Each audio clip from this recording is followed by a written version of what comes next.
के नाते उन्होंने पार्टी को दिशा देने का काम भी किया है। ऐसे हमारे नेता के हाथ में ये सहकारी क्षेत्र का होना, मेरे हिसाब से वही एक सीधी सीधी अपनी सहकारी क्षेत्र की सिद्धि मानी जाएगी कि इनका इधर होना है। उत्तर प्रदेश के हमारे यशस्वी मुख्यमंत्री श्री मंच पर विराजमान हैं और अमित भाई जी है। अभी कोऑपरेटिव क्षेत्र में, सहकारिता क्षेत्र में, जैसे गुजरात है, महाराष्ट्र है, कर्नाटक है, इन प्रदेशों में जिस प्रकार से उनका डेवलपमेंट हुआ है, इसी की तुलना में उत्तर प्रदेश और बिहार, अमित भाई यही बता रहे थे कि हमारे पास पानी कम है और हमारे पास कोऑपरेटिव डेयरिया बहुत मजबूत है। आपके पास पानी और चारा और पशु सभी चीजें की विपुलता है, फिर भी कोऑपरेटिव क्षेत्र कमजोर है। और संयोग ऐसा है कि भारत सरकार ने हमारे प्रधानमंत्री जी के दीर्घदृष्टा नेतृत्व में जापान सरकार के साथ एमओयू बना हुआ पड़ा है। इन दोनों राज्यों में सहकारी क्षेत्र को बढ़ावा देने हेतु बहुत बड़ी रकम इस जापान सरकार के सहयोग से लागू करने की स्थिति में हम हैं। ऐसे वातावरण में इस वैश्विक सम्मेलन में हमारे अमित भाई शाह साहब का आना, ये सारी गतिविधियों को बल देने के लिए बहुत ही उपकारक साबित होंगे। इन्हीं शब्दों के साथ पुनश्च मंच पर विराजमान सभी महानुभावों का तहे दिल से स्वागत करते हुए आप सभी को बहुत बहुत शुभकामनाएं। धन्यवाद। जय हिंद।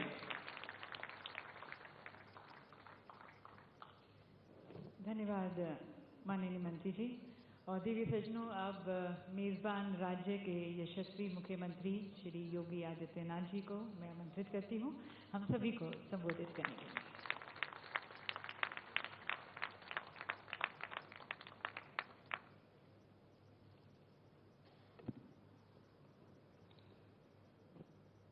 वर्ल्ड डेयरी समिट के आज के सत्र के मुख्य अतिथि, देश के यशस्वी गृह और सहकारिता मंत्री माननीय श्री अमित शाह जी, भारत सरकार के पशुपालन, डेयरी और मत्स्य विभाग के मंत्री माननीय श्री पुरुषोत्तम रूपाला जी, विभाग के राज्य मंत्री माननीय डॉक्टर संजीव बालियान जी, डॉक्टर वरुगन जी, वर्ल्ड डेयरी फेडरेशन के अध्यक्ष, महाप्रबंधक, मंच पर उपस्थित विभाग के सभी अधिकारीगण, सभी सम्मानित जनप्रतिनिधिगण, दुनिया भर से आए हुए सभी उपस्थित प्रतिनिधि और आज के इस कार्यक्रम में विशेष रूप से देश के अलग अलग प्रांतों के इस सेक्टर में कार्य करने वाले सभी किसान और पशुपालक बंधुगण, भाइयों बहनों, मैं आप सब की ओर से और पूरे प्रदेश वासियों की ओर से आदरणीय गृह और सहकारिता मंत्री जी का इस समिट में हृदय से स्वागत करता हूं, उनका अभिनंदन करता हूं। ये हमारे लिए एक अवसर है कि उत्तर प्रदेश के इस एनसीआर रीजन में एक विश्व स्तरीय डेयरी सेक्टर के इस समिट के आयोजन के साथ हमें जुड़ने का सौभाग्य प्राप्त हो रहा है। आदरणीय प्रधानमंत्री जी का मार्गदर्शन उद्घाटन सत्र में सभी को प्राप्त हुआ था। अब इस सेक्टर को एक नए आयाम के साथ आगे बढ़ाने की जो संभावनाएं हैं, डेयरी सेक्टर और कोऑपरेटिव कि आपस में कैसे सहभागिता के माध्यम से हम आगे बढ़ सकते हैं, इस क्षेत्र के जो मर्मज्ञ हैं, भारत के लोकप्रिय और यशस्वी गृह मंत्री और देश के पहले सहकारिता मंत्री माननीय अमित शाह जी आज इस समारोह में अपना मार्गदर्शन देने के लिए स्वयं उपस्थित हुए हैं। मैं उनका हृदय से स्वागत करता हूं। मित्रों, उत्तर प्रदेश जैसे राज्य में कोऑपरेटिव की अनंत संभावनाएं हैं और आदरणीय प्रधानमंत्री जी की प्रेरणा से राज्य सरकार ने जो अपने लक्ष्य तय किए हैं उस लक्ष्य के अनुरूप अगर हमें प्रदेश के अंदर रोजगार का सृजन करना है, ग्रामीण क्षेत्र में स्वावलंबन के लिए एक नए आंदोलन को खड़ा करना है, तो सहकारिता और डेयरी दोनों सेक्टर को एक साथ मिलकर के हमें आगे बढ़ाना पड़ेगा। और ये सभी संभावनाएं उत्तर प्रदेश के अंदर हैं। हम लोगों ने अगले 5 वर्ष के अंदर हर परिवार के उस सदस्य को, जिस परिवार को अब तक किसी भी शासकीय या निजी क्षेत्र में कहीं कोई नौकरी, रोजगार या स्वतः रोजगार नहीं प्राप्त हुआ है, उस परिवार के हर एक सदस्य को रोजगार उपलब्ध करवाने की दिशा में, स्वतः रोजगार उपलब्ध कराने की दिशा में एक कदम उठाना है। इस दिशा में महत्वपूर्ण भूमिका सहकारिता और डेयरी सेक्टर की हो सकती है और इस दृष्टि से उत्तर प्रदेश के लिए इस वर्ल्ड समिट की अत्यंत महत्वपूर्ण भूमिका है। माननीय गृह मंत्री जी के संज्ञान में मैं इस बात को भी लाना चाहता हूं। मैंने प्रातःकालीन सत्र में भी एक उदाहरण दिया था कि कैसे भारत सरकार के सहयोग से हम लोगों ने बुंदेलखंड में 2019 में बलेनी मिल्क प्रोड्यूसर की स्थापना की थी। ये वहां की एक महिला स्वयंसेवी समूह है जिसे भारत सरकार ने और राज्य सरकार ने मिलकर के इसे आगे बढ़ाने का कार्य किया और आज यह मिल्क प्रोड्यूसर बुंदेलखंड के 6 जनपदों में कार्य कर रहा है और जिसमें कुल जो सदस्यों की संख्या वर्तमान में 41,000 है। 795 गांवों में यह कार्य कर रहा है। प्रतिदिन 1,35,000 दुग्ध का ये कलेक्शन करते हैं और इनका जो वार्षिक टर्नओवर है वह लगभग 150 करोड़ रुपए है और 13 करोड़ रुपए का नेट प्रॉफिट इनको वार्षिक इन्हें प्राप्त हो रहा है। ऐसे ही अन्य क्लस्टर उत्तर प्रदेश के अंदर 5 अन्य स्थलों पर बनाने की कार्रवाई भी युद्ध स्तर पर चल रही है और जब सहकारिता आंदोलन आपके हाथों में है तो उसकी सफलता में कोई संदेह रह ही नहीं जाता है। आज के इस अवसर पर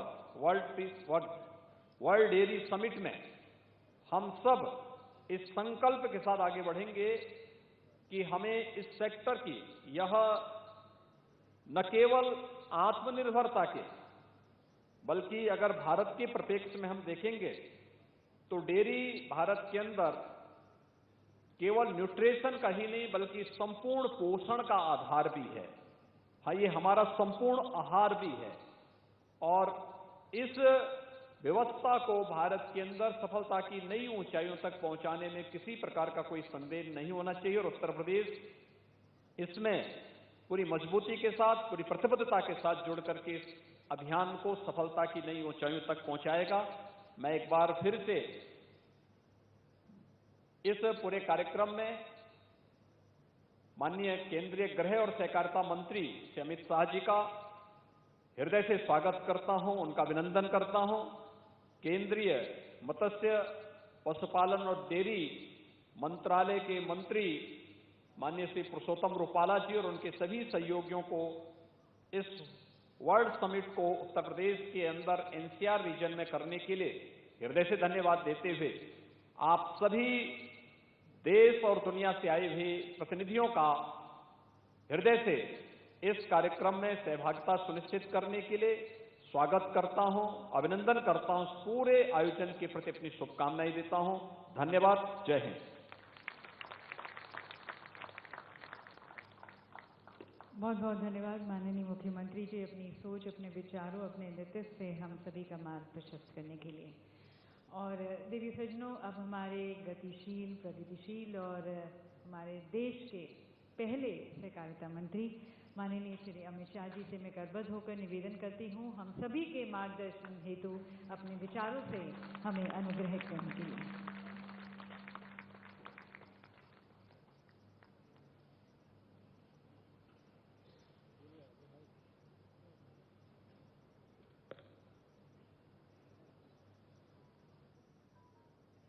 आज के विश्व डेयरी शिखर सम्मेलन 2022 में डेयरी क्षेत्र के लिए सहकारी संस्थाओं का प्रासंगिकता पर आज के सेमिनार के अंदर उपस्थित उत्तर प्रदेश के यशस्वी और सफल मुख्यमंत्री श्रीमान योगी आदित्यनाथ जी, मेरे साथी और केंद्रीय मत्स्य पालन, पशुपालन और डेयरी विभाग के मंत्री श्री पुरुषोत्तम रूपाला जी, मोदी जी की मंत्रिपरिषद में मेरे साथी उत्तर प्रदेश के ही नेता श्री संजीव बालियान जी, इंटरनेशनल डेयरी फेडरेशन के अध्यक्ष महोदय, एमडी आईडीएफ मिस कैरोलिन और अर्ला फूड्स के मैनेजिंग डायरेक्टर और आज के कार्यक्रम में देश और विदेश से आए हुए सभी लोगों का मैं भारत की धरती पर मन से स्वागत करता हूं। मित्रों, आज सुबह देश के यशस्वी प्रधानमंत्री मोदी जी ने इस विश्व डेयरी शिखर सम्मेलन 2022 का उद्घाटन किया। एक प्रकार से 1974 के बाद पहली बार आज इंटरनेशनल डेयरी फेडरेशन के डेयरी शिखर सम्मेलन का आयोजन भारत में हो रहा है। मैं एक दृष्टि से बैठे बैठे यही सोच रहा था, 74 में 74 में दूध उत्पादन में विश्व में भारत कहां खड़ा था और 2022 में हम आत्मनिर्भर होकर, निर्यातक होकर दुनिया के सामने खड़े। तो 74 से 22 का एक कालखंड हमारे करोड़ों पशुपालक भाइयों और विशेषकर बहनों और किसानों की प्रचंड पुरुषार्थ के कारण आज देश इस क्षेत्र के अंदर न केवल आत्मनिर्भर हुआ है, हम एक्सपोर्ट भी कर पा रहे हैं। इस प्रकार की स्थिति हमने निर्मित की है। लाखों छोटे और सीमांत डेयरी किसानों के योगदान से आज भारत विश्व में सबसे बड़ा दूध उत्पादक देश बनकर गौरव के साथ खड़ा है। और आज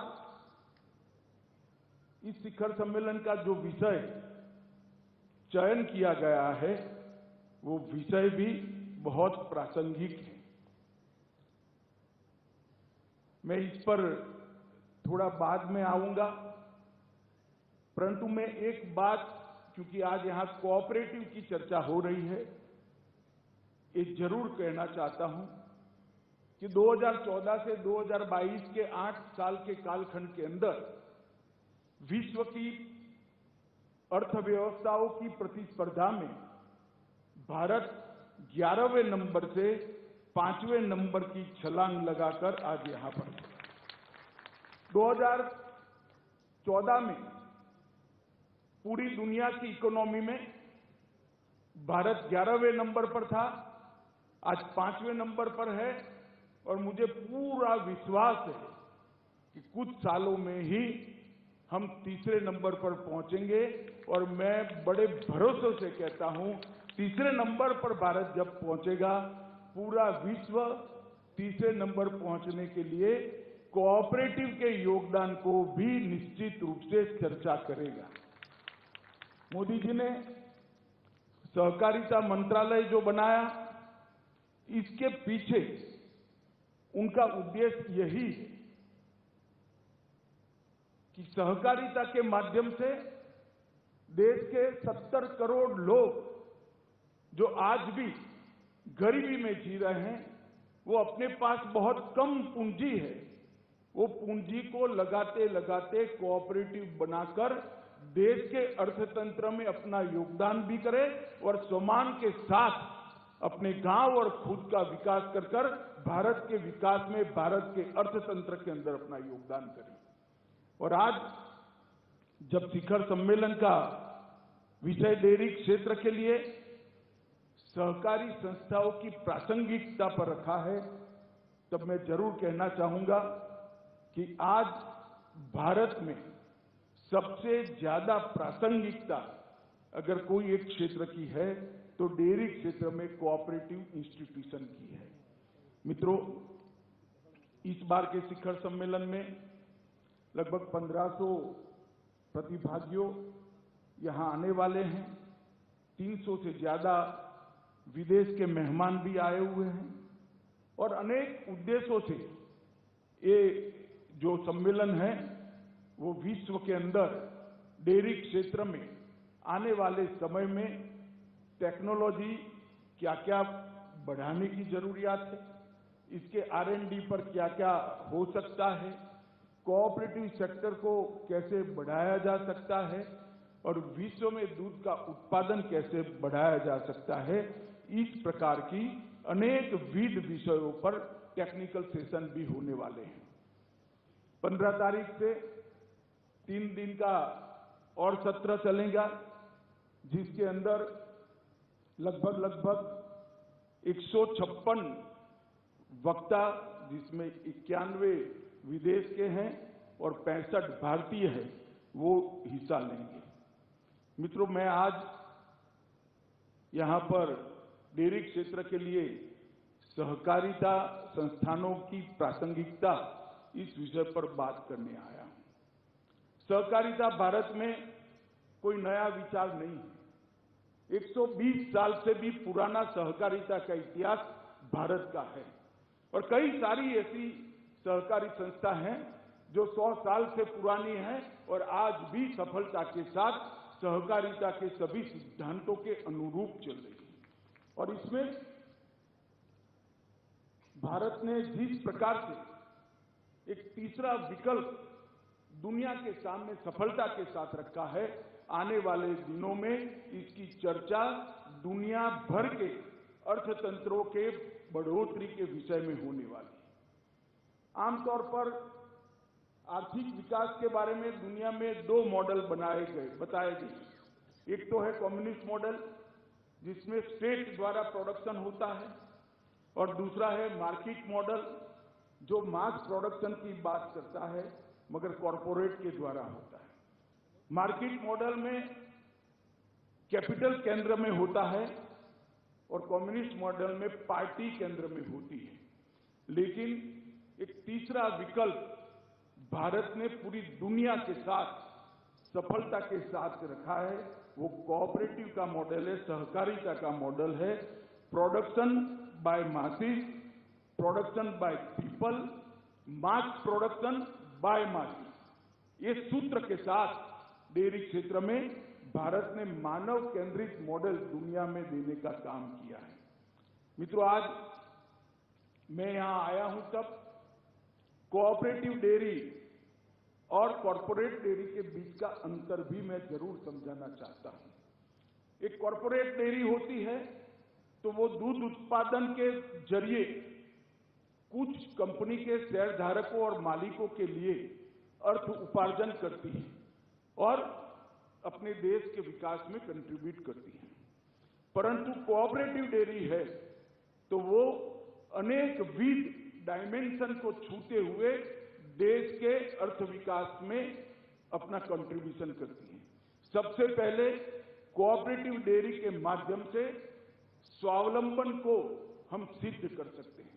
छोटी से छोटे गांव के अंदर एक गरीब अनपढ़ महिला भी कोऑपरेटिव डेयरी के माध्यम से स्वावलंबी बनती है और सम्मान के साथ अपने पैर पर खड़ा होकर दुनिया के सामने खड़ी होती है। इसके साथ साथ कुपोषण के सामने जो लड़ाई है, वो लड़ाई भी कोऑपरेटिव के माध्यम से ही आगे बढ़ती है। मैं गुजरात से आता हूं, बनासकांठा, भरूच, कच्छ, अनेक जिलों में कोऑपरेटिव डेयरी ने छोटे छोटे पाउचेस बनाकर बच्चों के कुपोषण के सामने लड़ने के लिए मीठा दूध में शक्कर डालकर उनके स्कूल में पहुंचाने का काम किया है, जिसके माध्यम से हम कुपोषण के सामने लड़ रहे हैं। कोऑपरेटिव डेयरी महिला सशक्तिकरण के उद्देश्य को भी सिद्ध करती है। मित्रों, आज मैं यहां आया हूं, मैं आपको कहना चाहता हूं, विदेश से आए हुए मित्रों को शायद मेरी बात सच न लगे, मगर मैंने हवाई चप्पल पहने हुई महिला को, जिनको अपनी सिग्नेचर करना भी नहीं आता, उसको 1 करोड़ 10 लाख रुपए का चेक मेरे हाथ से दिया। एक अनपढ़ महिला जो हवाई चप्पल पहनती है, वो मगरूरी के साथ चेहरे पर गर्व के भाव से इस देश के गृह मंत्री और सहकारिता मंत्री से 1 करोड़ 30 लाख रुपए का चेक लेने के लिए मेरे सामने आई। बनासकांठा जिले की वो महिला थी। मित्रों, मैंने उनको पूछा कि आपको क्या लगता है, तो तुरंत उसने कहा, डेयरी न होती तो आज खेत में मजदूरी करते होते, डेयरी है तो बच्चा पढ़कर MBA कर रहा है, ये डेयरी की ही कृपा है, कोऑपरेटिव की कृपा है। तो महिला सशक्तिकरण के लिए कोऑपरेटिव डेयरी के माध्यम से इस देश की करोड़ों महिलाओं का सशक्तिकरण करने का काम हुआ है। ग्रामीण विकास, मैं गुजरात से आता हूं, गुजरात के हर जिले में अब कोऑपरेटिव बन गई है। चेक डैम बनाने हो, गांव को जोड़ने वाले हाईवे से रोड बनाने हो, गांव के अंदर अनेक प्रकार की सुविधाएं बनानी हो, अपने फंड से गांव की स्कूल का कमरा बनाना हो, ग्रामीण विकास के लिए कोऑपरेटिव डेयरी और कोऑपरेटिव सेक्टर ने जितना योगदान गुजरात में किया है, मैं यहां आए हुए सारे विदेश के मेहमानों को एक विनंती करना चाहता हूं। भारत सरकार, श्री रूपाला जी पूरी व्यवस्था करेंगे, हमारे गुजरात के कोऑपरेटिव मॉडल को दिखाइए, वो किस प्रकार से ग्रामीण विकास को आगे बढ़ाता है। मित्रों, डेयरी अगर कॉर्पोरेट डेयरी होती है तो वो प्राकृतिक खेती के लिए, ऑर्गेनिक प्रोडक्ट के लिए कुछ नहीं करती, क्योंकि उसका उद्देश्य पैसा कमाना है। मगर डेयरी कोऑपरेटिव होती है तो हमारे प्रधानमंत्री जी ने पूरे देश भर के किसानों का आह्वान किया है कि आप प्राकृतिक खेती की ओर बढ़िए, और प्राकृतिक खेती की दिशा में भारत पूरी दुनिया को रास्ता दिखाने वाला देश बनेगा, इसका मुझे विश्वास है। आज कोऑपरेटिव डेयरियों ने अपने पशुओं के माध्यम से, उनके गोबर से देश को प्राकृतिक खेती की ओर ले जाने का काम किया है। एक देसी इंडिजीनियस गाय, एक भारतीय मूल की गाय, देसी गाय 21 एकड़ में प्राकृतिक खेती करती है, उत्पादन भी बढ़ता है, ऑर्गेनिक प्रोडक्ट भी बढ़ता है, और इसके साथ साथ जमीन का भी संरक्षण और संवर्धन होता है। तो प्राकृतिक खेती भी कोऑपरेटिव डेयरी के माध्यम से होती है, और जब आप प्राकृतिक खेती करते हो, प्राकृतिक खेती के माध्यम से ऑर्गेनिक प्रोडक्ट को आगे बढ़ाते हो, तो पूरे देश के नागरिकों की हेल्थ की चिंता भी करो। मित्रों, मैं आज यहां जो डेयरी चलाने वाले हमारे कोऑपरेटिव के बहुत सारे नेता मुझे सामने दिखाई पड़ते हैं, इन सबको कहना चाहता हूं कि प्राकृतिक खेती को डेयरी का प्राण बना दीजिए। हमारा लक्ष्य पैसा कमाना नहीं है, हमारा लक्ष्य भविष्य के भारत का निर्माण का है। हमारा लक्ष्य 130 करोड़ लोगों के हेल्थ को रिपेयर करना है। ये ऑर्गेनिक प्रोडक्ट जो आएंगे वो समृद्धि लाएंगे। दुनिया भर से ऑर्गेनिक प्रोडक्ट भारत के किसान के घर में समृद्धि लाएंगे, भारत के अर्थतंत्र को आगे बढ़ाएंगे, और इसके साथ साथ दुनिया भर के किसानों को भी हम रास्ता बताएंगे कि भारत की गाय ले जाइए, भारतीय मूल की गाय ले जाइए, एक गाय से 21 एकड़ खेती करिए और ऑर्गेनिक प्रोडक्ट से अपना स्वास्थ्य सुधारिए। मित्रों, प्राकृतिक खेती का जो उत्पाद होता है उसके टेस्टिंग की देश में व्यवस्था नहीं है। मैं आज डेयरी के सारे कर्ता धर्ताओं के सामने आया हूं, तब कहना चाहता हूं कि प्राकृतिक खेती को सर्टिफाइड करने के लिए, ऑर्गेनिक प्रोडक्ट को सर्टिफाई करने के लिए, उनके मार्केटिंग के लिए और उनको विदेश में एक्सपोर्ट करने के लिए हम अलग अलग 3 मल्टी स्टेट कोऑपरेटिव सोसाइटी बना रहे हैं, जो आपके ऑर्गेनिक प्रोडक्ट को विश्व के बाजार में बड़े दाम के साथ बेच कर आएगी। मित्रों, इसके टेस्टिंग की एक बहुत बड़ी श्रृंखला भी बनाने जाए। एक पायलट प्रोजेक्ट अमूल, यहाँ सोडी बैठे हैं, अमूल बनाने जा रहा है और इस महीने के अंत तक ही, सितंबर के अंत तक ही इसका एक एक्सपोर्ट हाउस भी हम रजिस्टर कर रहे हैं, जो हर किसान के डेयरी के और ऑर्गेनिक प्रोडक्ट के और बाकी सारे प्रोडक्ट को भी दुनिया के बाजार में पहुंचाने का काम करेंगे। मित्रों, आज मैं एक और भी बात कहना चाहता हूं। मैं सहकारिता से लगभग बहुत साल से जुड़ा हुआ व्यक्ति हूं। मैंने पैक्स का भी चुनाव लड़ा है, मेरे गांव की डेयरी की कमेटी में भी मैं रहा हूं। गांव से लेकर एपेक्स तक और राष्ट्रीय संस्थाओं तक मैंने सहकारिता क्षेत्र में काम किया है। मित्रों, मैं इतना ही कहना चाहता हूं, कोऑपरेटिव के माध्यम से सम विकास का जो मंत्र और सम आर्थिक विकास का, समानता के साथ करोड़ों लोगों को आगे बढ़ाने का जो मंत्र है, वो और कोई मॉडल में नहीं है। और मैं इसलिए कहता हूं कि भारत की कोऑपरेटिव डेयरी ने विश्व की सबसे बेहतरीन आपूर्ति श्रृंखला का प्रबंधन किया है।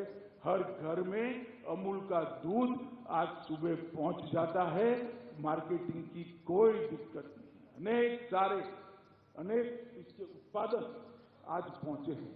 मित्रों, मैं विदेश के मेहमान भी आए हैं, उनको जरूर मैं कहना चाहता हूं कि अमूल भारत का एक ऐसा सक्सेस स्टोरी है कोऑपरेटिव का, जिसको दुनिया के सभी देशों ने जानना चाहिए। बेस्ट प्रैक्टिसेस का एक्सचेंज पूरी दुनिया का विकास करता है और हम भारत के लोग मानते हैं सिर्फ भारत के विकास से कुछ नहीं होने वाला, पूरे विश्व के अंदर कोऑपरेटिव बढ़नी चाहिए। पूरे विश्व के डेवलपिंग कंट्री के अंदर गरीबों का जीवन स्तर ऊपर आना चाहिए, अनडेवलप्ड देशों के अंदर भी गरीबों का स्तर ऊपर आना चाहिए। 1946 में महान त्रिभुवन दास पटेल ने अमूल की स्थापना की।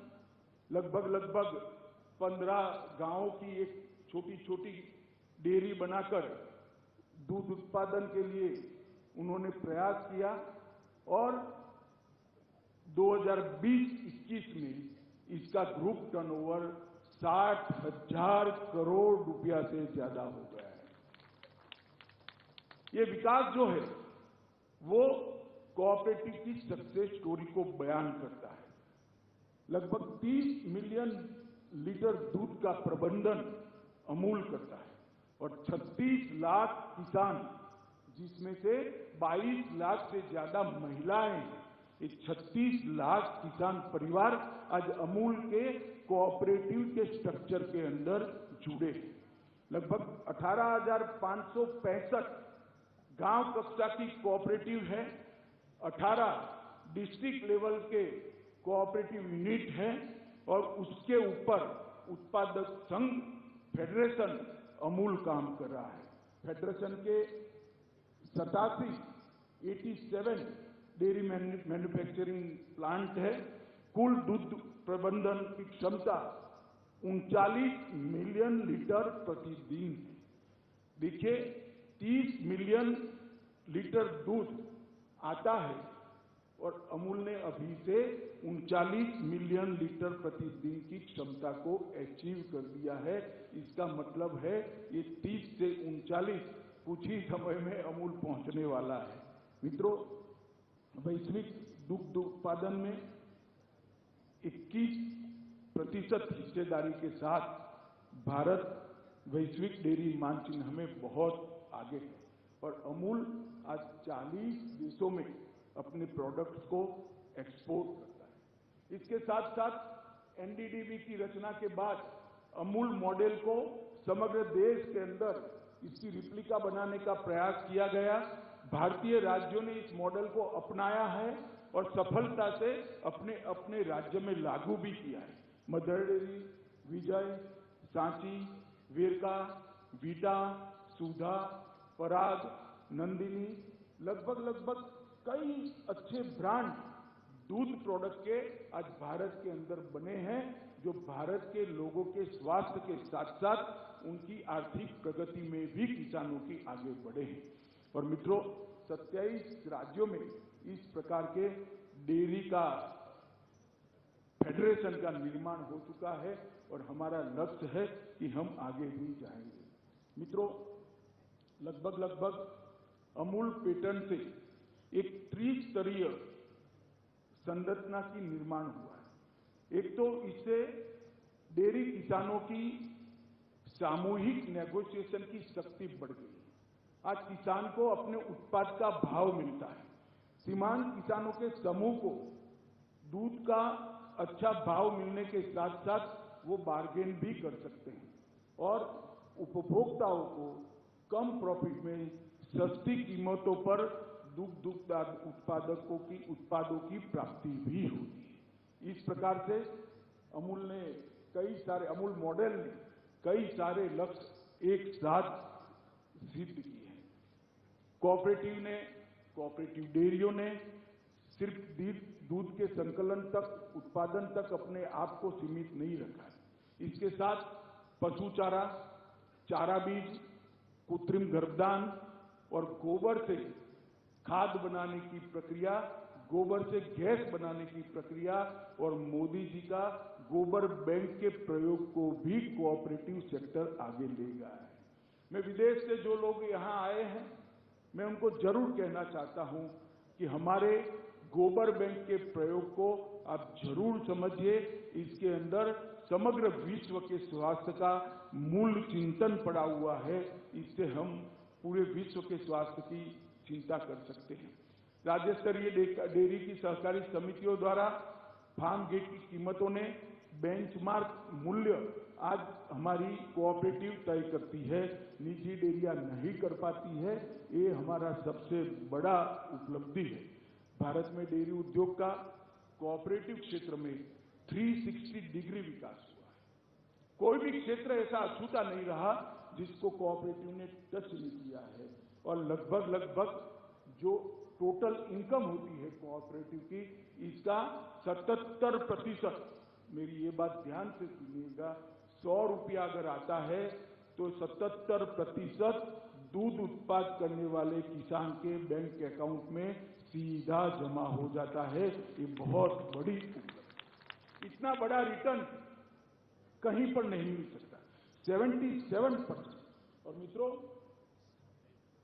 लगभग पूरे विश्व में सबसे अधिक और विकसित देशों में तो 40 से 45% से ज्यादा पैसा डेयरी क्षेत्र के किसान के हाथ में नहीं जाता है।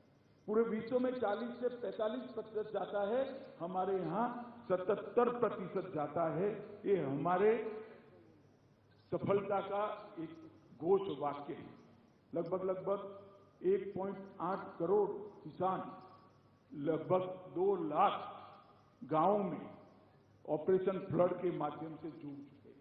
1.8 करोड़ किसान आज कोऑपरेटिव सेक्टर के माध्यम से डेयरी के साथ जुड़े हैं। अभी लगभग 2 लाख ग्रामीण डेयरी है। मैं आपको विश्वास दिलाता हूं, 24 के चुनाव के पहले और 2 लाख डेयरी हम बनाएंगे और इसको 1.25 गुना उत्पादन तक पहुंचाएंगे। मित्रों, ऑपरेशन फ्लड ने इस देश के कोऑपरेटिव के और डेयरी क्षेत्र के विकास के लिए बहुत बड़ा योगदान किया है। 1970 में ऑपरेशन फ्लड शुरू हुआ, तब डेयरी का दूध के उत्पादन का वृद्धि दर 1% था। 1970 के दशक में 10 ही साल में 1% से बढ़कर 4.6% तक पहुंचाया और ऑपरेशन फ्लड 2 फेज 2 ने 1980 में इसको 5% तक पहुंचाया। 10 साल की वृद्धि को काउंट करते हुए 5% का वृद्धि दर, मतलब बहुत बड़ा अचीवमेंट भारत ने इसको दिया है। और WTO की इसी अवधि में दूध उत्पादन की वृद्धि भारत के कारण ही 3.61% हुई, क्योंकि भारत ने अप्रत्याशित वृद्धि इसके अंदर की है और अभी भारत का वृद्धि दर 6% के आसपास है, जो विश्व में सबसे बड़ा है। और आंकड़ों में देखें तो 69-70 में प्रति व्यक्ति 40 ग्राम दूध उपलब्ध था भारत के अंदर। कोऑपरेटिव डेयरी के कारण आज 2021 में 40 ग्राम से बढ़कर 155 ग्राम दूध उत्पादन हो रहा है। ये बहुत बड़ी स्थिति है। और मैं फिर से इस बात को आप सभी के सामने दोहराना चाहता हूं कि विश्व के डेयरी परिदृश्य में कॉरपोरेट कंपनियों द्वारा डेयरी का उत्पादन दूध के उत्पादन के लक्ष्य को सिद्ध कर सकता है, मार्केट वैल्यू को सिद्ध कर सकता है, मगर गरीब से गरीब किसान को आत्मनिर्भर करने के लिए वो कुछ नहीं कर सकता। ऑर्गेनिक प्रोडक्ट के लिए वो कुछ नहीं कर सकता, न्यूट्रिशन के लिए वो कुछ नहीं कर सकता, ग्रामीण विकास के लिए वो कुछ नहीं कर सकता, वीमेन एम्पावरमेंट के लिए वो कुछ नहीं कर सकता। अगर कोऑपरेटिव क्षेत्र को हम अपनाएं और इसके माध्यम से हम आगे जाए तो ये सारे लक्ष्य एक साथ सिद्ध हो सकते हैं। मित्रों, वैश्विक डेयरी के परिदृश्य पर मैं ज्यादा कहना नहीं चाहता। आप सबके सामने ढेर सारी चीजें आने वाले दिनों में आएगी कि दूध का कुल उत्पादन कैसा है और किस प्रकार से दुनिया दूध उत्पादन के क्षेत्र में आगे बढ़ रही है। परंतु मैं कोऑपरेटिव सेक्टर के सामने कुछ चुनौतियां आने वाले दिनों में कोऑपरेटिव डेयरी क्षेत्र के सामने देख रहा हूं। मित्रों, सबसे बड़ी चुनौती है अमूल के मॉडल ने प्रोफेशनल को एक सम्मानजनक जगह कोऑपरेटिव सोसाइटी होने के बावजूद एक पैरेलल तंत्र बनाकर दी है, मगर इसको हम ग्रामीण लेवल तक ले जा सकते हैं क्या? इसका कंप्यूटराइजेशन 100% गुजरात के अलावे सब राज्यों में नहीं हुआ है। इसका कंप्यूटराइजेशन फैट का नापने के मशीन और डायरेक्ट डीबीटी से पेमेंट, ये सारी चीजें टेक्नोलॉजी का उपयोग कर कर अगर हम नहीं लाएंगे तो हमें आने वाले दिनों में दिक्कत आने वाली है। मेरा एक यहाँ पर ढेर सारे कोऑपरेटिव डेयरी के और डेयरी के मालिक बैठे हैं, यहाँ पर कोऑपरेटिव डेयरी के कर्ता धर्ता बैठे हैं। उनको मेरा कहना है कि हम दूध में तो आत्मनिर्भर हो गए हैं, मगर दूध को अन्य प्रोडक्ट में कन्वर्ट करने वाली प्रोसेसिंग की मशीन आज भी हम विदेश से ला रहे हैं। और मुझे पूरा भरोसा है अगर एनडीडीबी और अमूल साथ में मिलकर प्रोजेक्ट को हाथ में लेते हैं, एनसीडीसी के पास ढेर सारा रुपया पड़ा है, फाइनेंस की कोई कमी नहीं है, ये प्रोजेक्ट हम हाथ में लेते हैं तो पूरी मशीनरी के उत्पादन के अंदर भी भारत आत्मनिर्भर होकर विश्व को अपना योगदान करने चाहिए। मैं ढेर सारी डेयरियों में विगत एक साल के अंदर गया हूं, कोऑपरेटिव डेयरी में छोटे मोटे प्रयोग स्थानीय स्तर पर बहुत सारे हुए। कल मैं अमरेली में ही जाकर आया, वहां के एमडी ने खुद का अपना एक प्रयोग कर सफल बहुत अच्छा मशीन बनाया।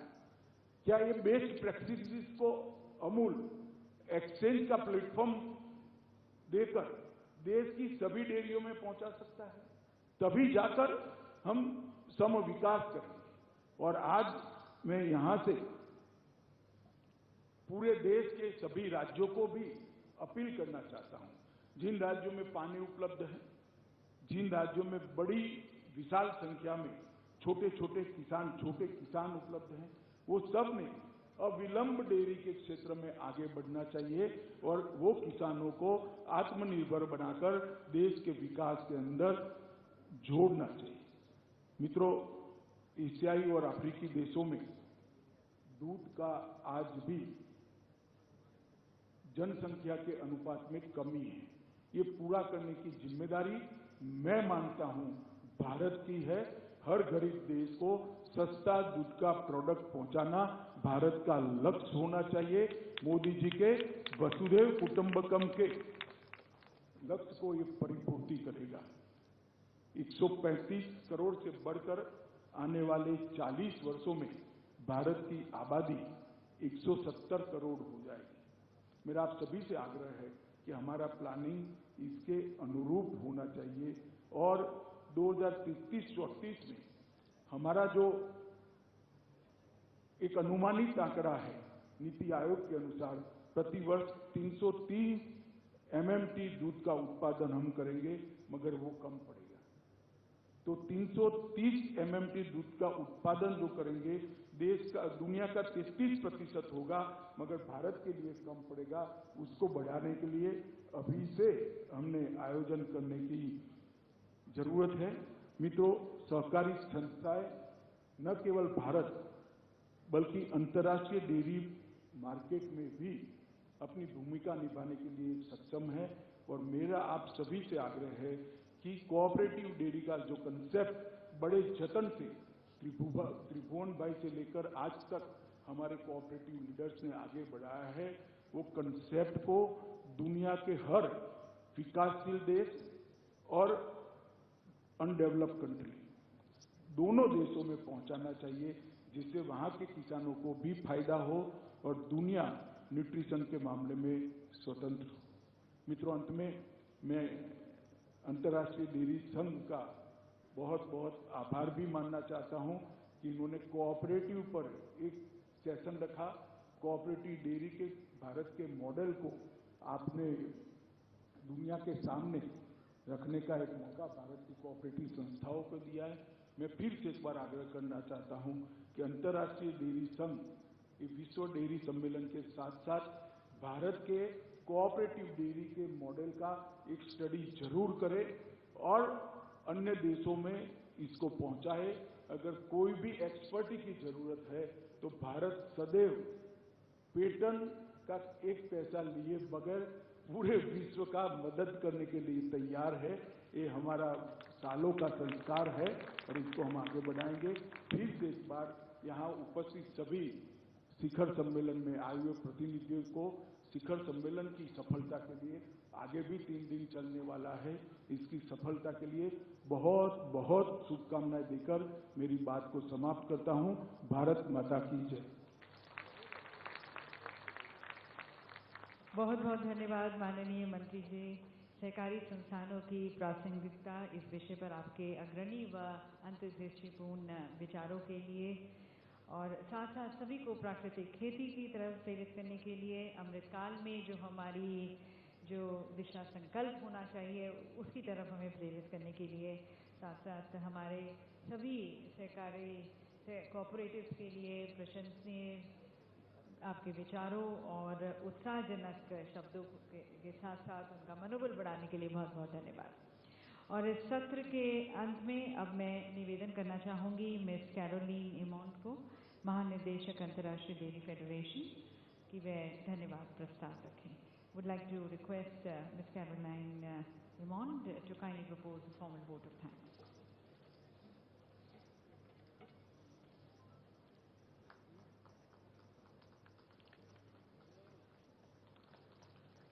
Honorable Ministers, distinguished guests, what a wonderful way to conclude a memorable day. It was a day full of insight, learning, and inspiration. Cooperatives, indeed, are spread around the world, and I had the privilege to visit many of them. But I can tell you that every time I have a pleasure to visit cooperative in India, I must admit that you have a reason to be proud of what cooperative has achieved for the social development of India.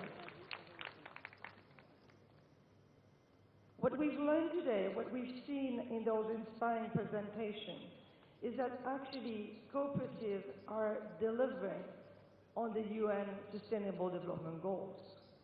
Cooperatives are actually almost delivering on every of them. Reducing poverty, reducing hunger, producing health and wellness. Thank you, Minister Shah, for mentioning the role of school meal program. Equality, women empowerment, education, decent work, responsible production, climate action. All of those goals are actually delivered through cooperatives. So that was a very inspiring session, gentlemen. Thank you so much for it. And I will take on your proposal, Minister, to continue to work on cooperative and its impact. And you can always be sure that I'll be pleased to visit all of your cooperative when I can. So I wish you a great success for the rest of the summer. Thank you.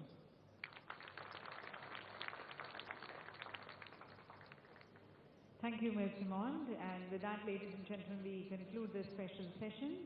एक बार फिर हम हमारे माननीय मंत्री जी श्री अमित शाह जी का विशेष रूप से धन्यवाद करना चाहेंगे, हमारे सभी का मार्गदर्शन करने का। धन्यवाद श्री योगी आदित्यनाथ जी का, श्री पुरुषोत्तम रूपाला जी का, श्री संजीव बलियान जी का, और हमारे प्रेसिडेंट IDF उनका भी विशेष रूप से धन्यवाद। DG IDF सभी का मंचस्थ धन्यवाद। आप सभी का भी धन्यवाद इस सत्र में शामिल होने का। आप सभी को आमंत्रित। कम लागत की प्राकृतिक खेती और कृषि नवाचार विषय पर आयोजित आज की संगोष्ठी में उपस्थित सभी किसान भाइयों बहनों, हमारे प्रदेश के कृषि विभाग के सर्वोच्च अधिकारी additional chief secretary Shri Devesh Chaturvedi ji, इस मंडल के मंडलायुक्त राजशेखर जी, जनपद के जिलाधिकारी विशाख जी, आज जहाँ ये संगोष्ठी आयोजित हो रही है उसके करता उसको शुरुआत करने वाले, उसको एक प्राण और ऊर्जा देने वाले विवेक चतुर्वेदी जी, सतीश पाल जी, श्याम बिहारी जी और हमारे श्री कृष्ण जी, तमाम सारे आज के इस संगोष्ठी में उपस्थित प्रगतिशील किसान भाइयों बहनों, विश्वविद्यालय से कृषि विज्ञान केंद्रों से आए हुए वैज्ञानिक जो हमारे जनपदों में कृषि पर बहुत सारे कार्य कर रहे हैं, कृषि विभाग के तमाम सारे किसान अधिकारीगण और भी जो यहाँ पे हमारे पत्रकार भाई बंधु हैं, सारे भाइयों और बहनों, मैं सबसे पहले तो आज के इस कार्यक्रम के लिए देवेश चतुर्वेदी जी को धन्यवाद देना चाहूँगा कि मेरे आग्रह पर उन्होंने आज यहाँ पे इतनी बड़ी संगोष्ठी का आयोजन किया। एक संगोष्ठी जो कि चारों तरफ खेत है, ऐसे नॉर्मली सामान्य तौर पर ऐसे संगोष्ठी आयोजित होती हैं कई विश्वविद्यालय में, किसी ऐसे बड़े से हॉल में, शहर में जहाँ पे खेती का दूर दूर से आपको कुछ नजर नहीं आ रहा, लेकिन यहाँ पे जो बयार भी आ रही, जो हवा भी आ रही है, वो खेतों से होकर के आ रही है, जो कि इसके लिए मैं आपको बहुत बहुत धन्यवाद देना चाहूँगा। आज की संगोष्ठी के पीछे मेरा विचार था, जब मैंने मुझसे विवेक चतुर्वेदी जी मिले थे, उन्होंने तमाम सारे नवाचार, कृषि में तमाम सारे नवाचार और यहाँ के प्राकृतिक खेती के बारे में बात की। उसको सुनकर के मुझे इतना उत्साह हुआ कि मुझे लगा कि वहाँ पे हमें किसानों को ले जाना चाहिए सीखने के लिए कि अगर उन्होंने कुछ प्राकृतिक खेती में अच्छा काम किया है, कृषि में नवाचार किया है, उसको बाकी किसानों तक उस लाभ को पहुँचाया जा सके। इसके लिए मैंने यहाँ पे इस स्थान को चुना और कृषि मंत्री जी से मैंने निवेदन किया कि वो आए और यहाँ पे आकर आप सबको उद्बोधन करें, आप सबको प्रोत्साहित करें उस नई विधि के लिए जो हमारे देश के लिए नई नहीं है, क्योंकि ये तो हम हमेशा से ही प्राकृतिक खेती करते रहे।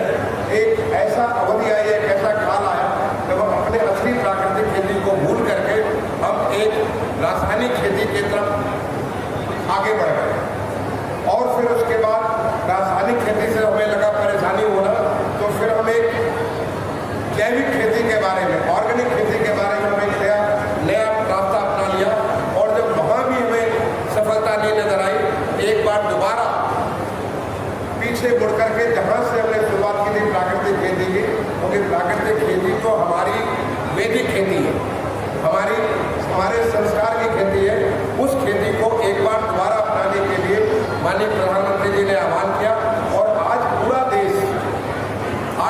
देश इसके ऊपर काम कर रहा है। अभी मुझे बता रहे थे, श्री कृष्ण चौधरी जी बता रहे थे कि 2 पिछले 13 साल से लोक भारती के माध्यम से पूरे प्रदेश में उन्होंने तमाम सारी प्राकृतिक खेती के बारे में गोष्ठियां कराई, किसानों को इसके बारे में तैयार किया, लेकिन अब उसमें एक प्राण, एक ऊर्जा, एक ताकत माननीय प्रधानमंत्री जी के उद्बोधन से मिला, जिससे उन्होंने बताया कि किस प्रकार से अगर हमें किसानों की आय को दूना करना है, किसानों को हमें समृद्ध करना है, किसान जो कि हमारे अन्नदाता है उनको ताकत देनी है, तो हम प्राकृतिक खेती को अपनाएं। और ये प्राकृतिक खेती जो हमारे देश की विधा है, और हमारे देश में ऐसे वैज्ञानिक जैसे सुभाष पालेकर जी, पद्मश्री सुभाष पालेकर जी, अभी हाल में मई के महीने में उन्होंने एक पूरा एक सप्ताह का एक कार्यक्रम किया था, जिसमें हमारे प्रदेश के 35 किसान और कृषि से संबंधित हमारे अधिकारी वैज्ञानिक उनको भाग लेने के लिए प्रदेश सरकार ने उनको चयनित किया और वहाँ पे भेजा, जिससे देश भर से जो तमाम सारे किसान आए थे उनके साथ मिलकर के देखें कि प्राकृतिक खेती से क्या लाभ मिल सकता है। इसके लिए हमारे जो इस समय वर्तमान में राज्यपाल महोदय है गुजरात के आचार्य देवव्रत जी, उन्होंने इस पे जो मुझे बताया गया कि पीछे जब यहाँ पे चंद्रशेखर आजाद जो हमारे माननीय कृषि मंत्री जी ने आपको बताया अपने उद्बोधन में कि यहाँ पे एक बहुत बड़ी संगोष्ठी की गई प्राकृतिक खेती के बारे में, तो आचार्य देवव्रत जी ने, जिन्होंने खुद जी करके, खुद काम करके, जो उनकी जो खुद की जहाँ पे वो पढ़ाते थे वहाँ पे उन्होंने खुद उसको प्रैक्टिस करके लोगों को दिखा करके कि कैसे प्राकृतिक खेती के माध्यम से हम अपने किसानों की आय को बढ़ाते हैं और उसको व्यय को कम करते हैं। जो इसका मूल मंत्र है कि किस प्रकार से हम किसानों को जो एक बाहर शहर के ऊपर उनकी निर्भरता है अपना रसायन लाने के लिए, एक उनकी निर्भरता है जो बाहर से हमें पेस्टिसाइड लाने के लिए, कीटनाशक लाने के लिए, उसको हम कम करते हैं, बल्कि शहर की आय को हम अपने गांव में लाते हैं और गांव की खेती, गांव को हम आत्मनिर्भर बनाते हैं। जब आप जीवामृत बनाते हैं, जब आप घन जीवामृत बनाते हैं, जब आप बीजामृत बनाते हैं, या तमाम किस्म के जो कीटनाशक जो इसको नीमास्त्र कहते हैं, ब्रह्मास्त्र कहते हैं, ये जो चीजें बनाती हैं वो उन चीजों से बनती हैं जो गांव में किसान खुद पैदा करता है। और उसमें कितनी ताकत होती है, जरा इसको जरा सोच करके देखिए। अभी आपको आचार्य देवव्रत जी की पुस्तक मैंने देखा कि देवेश जी ने सबको बांटी है, मैं आपसे अनुरोध करूंगा कि उस पुस्तक को आप जरूर पढ़िए। आपको लगेगा कि किस प्रकार से जो हमने रासायनिक खेती हरित क्रांति के माध्यम से देश में हरित क्रांति आई, उस हरित क्रांति के माध्यम से हमने रासायनिकों का बहुत तेजी से प्रयोग करना प्रारंभ किया। नतीजा क्या निकला? नतीजा निकला कि इससे हमारी जो जमीन की जो ताकत थी, जो जमीन में हमारे जीवाणु थे, जीवाणु थे, वो धीरे धीरे बढ़ते चले गए।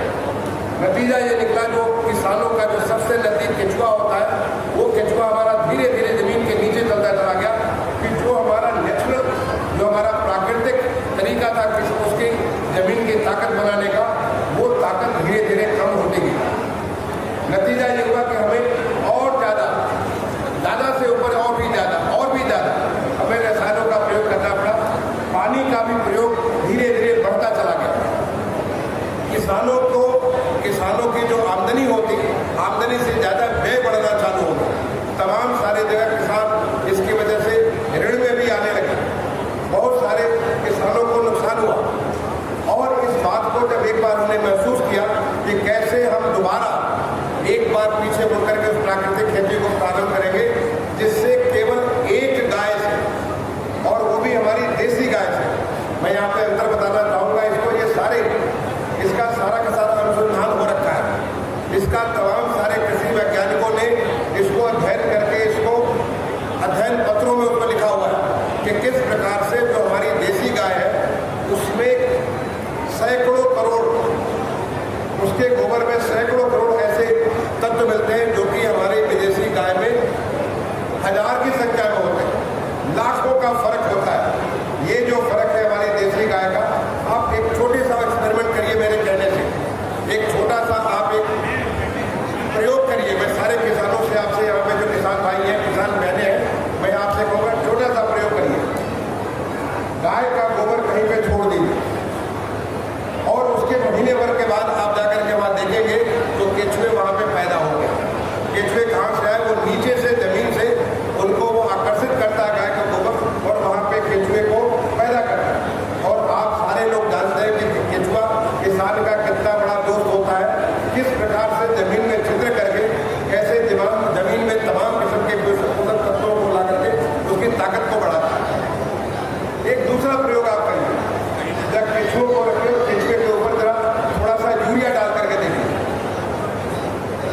केचुआ सारे मर जाएंगे, वहां से भाग जाएंगे।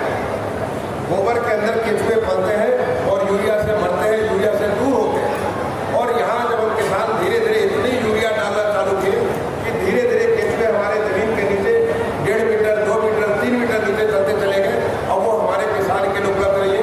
किसान की जो सेवा करने वाले थे वो किसान से दूर होते चले गए। ये अनुभव आप अगर करेंगे तो वास्तव में आपको महसूस होगा कि जो बात कही जा रही है उसमें कितना ताकत है। इस गाय के गोबर में, गोमूत्र में जो ताकत है, जिस प्रकार के जीवाश्म हैं, उन जीवाश्मों को इकट्ठा करके किस प्रकार से जब आप जीवामृत बनाते हैं, जीवामृत और कुछ नहीं है बल्कि हमारे गाय का गोबर, एक दिन का दिया हुआ गोबर 10-11 किलो गोबर है, उसके साथ एक दिन का दिया हुआ गोमूत्र है, उसमें पानी है,